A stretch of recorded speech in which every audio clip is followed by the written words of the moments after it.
The Never-Ending Silk Road, a documentary by Patrick Rawlins. So, what is the Silk Road? The Silk Road is an online drug marketplace which allows its users to buy illegal drugs anonymously on an interface that resembles that of the user-friendly Amazon. Following the rule of supply and demand, this online drug trading platform has caused quality of product to go up and its price to go down. Furthermore, the Silk Road provides a dosage advice for its customers on an anonymous forum also open to discussion and questions. So what are the positives of the Silk Road? Product description provides customers with precise purity details, beneficial for first-time users and recovering drug addicts. It decreases drug-related crime on the streets. It eliminates the potential danger of having to meet with a dealer.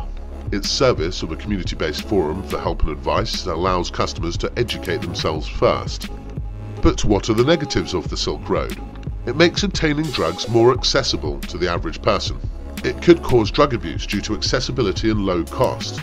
Its illegal nature puts customers at risk of being scammed without consequence. The vast and diverse catalogue of product may tempt consumers to move on to harder drugs. But then, is this better than the current system? Consumption of low-quality drugs resulting in death, wasted time and money on a failing drug war in the UK, high levels of street crime over drug-related incidents, criminalising suffering drug addicts, government loss on not taxing the online drug market. Please help spread this message by donating.